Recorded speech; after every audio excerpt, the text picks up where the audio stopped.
చాలా valid points చెప్పారు అష్టదిగ్బంధనకు సంబంధించి రమేష్ కన్నిగంటి గారు. ప్రస్తుతం ఫోన్ లైన్లో ఉన్నారు స్పోర్ట్స్ జర్నలిస్ట్ వెంకటేష్ గారు. వెంకటేష్ గారు నమస్తే సార్, సతీష్ మాట్లాడుతున్నారు. నమస్తే సతీష్ గారు.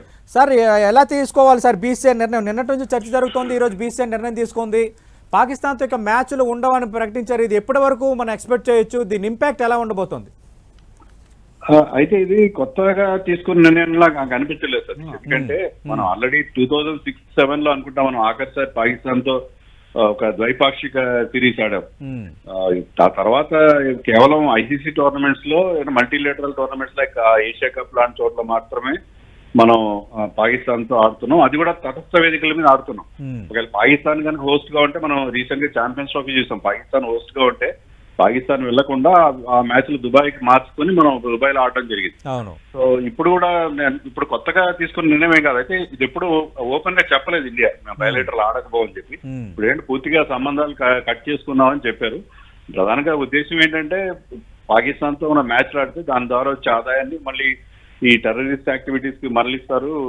పాకిస్తాన్ కి ఏ రకంగా కూడా ఆదాయం సమకూరే పనులు ఏం చేయకూడదన్న ఉద్దేశంతో ప్రభుత్వం ఈ నిర్ణయం తీసుకున్నట్టుగా మనం భావించాం.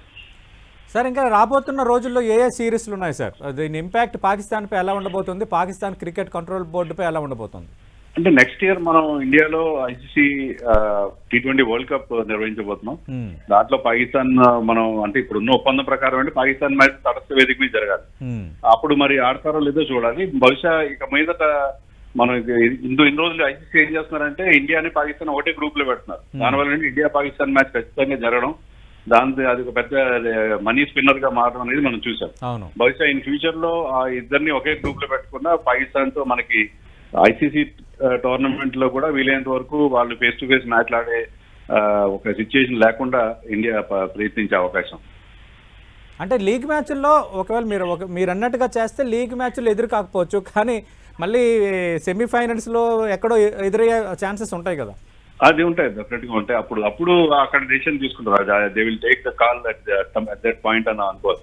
వీలైనంత వరకు పాకిస్తాన్ తో ఇక మీదట ఆడకూడదు. ఎందుకంటే గతంలో కూడా మనం అనేక సందర్భాలు చూసాం, మన దేశంలోని చాలా రాజకీయ పక్షాలు పాకిస్తాన్ తో ఐసీసీ టోర్నమెంట్లు ఆడుతుంటే కూడా ఎలా ఆడతారు మీరు, ఒకవైపు వాళ్ళు టెర్రరిస్ట్ యాక్టివిటీస్ మన దేశంలో ఎంతగా వాళ్ళు ఇక్కడ నుంచి వాళ్ళు స్పాన్సర్ చేస్తున్నారు, ఆ టైంలో మనం వెళ్ళి ఎలా ఆడతాం, ఈవెన్ మల్టీలేటరల్ టోర్నమెంట్స్ లో కూడా ఆడడానికి వీల్లేదని చెప్పి చాలా డిమాండ్ రావడం కూడా మనం చూసాం.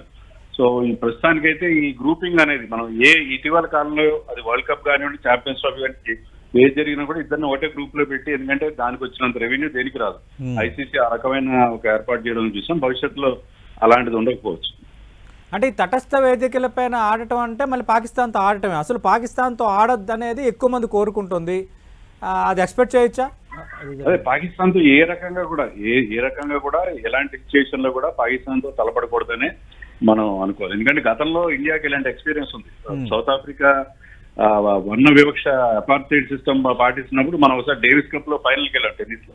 అప్పుడు ఇండియా ఆ ఫైనల్ లో ఆడకుండా ఫైనల్ ఫోర్ఫిట్ చేశారు. వాళ్ళని గెలిచేలా వాళ్ళకి గెలుపు ఇచ్చేసి ఇండియా తప్పుకోవడం జరిగింది. మీరు అన్నట్టుగా ఒకవేళ ఏ సెమీస్ లోనో ఫైనల్లోనో వాళ్ళని తలపడాల్సి వస్తే ఇండియా ఆ మ్యాచ్ ని కన్సిడర్ చేసి వెనక్కి తిరిగే అవకాశం కూడా ఉంటుంది. పరిస్థితి ఇలాగే ఉంటుంది. రైట్, థ్యాంక్ యూ వెంకటేష్ గారు.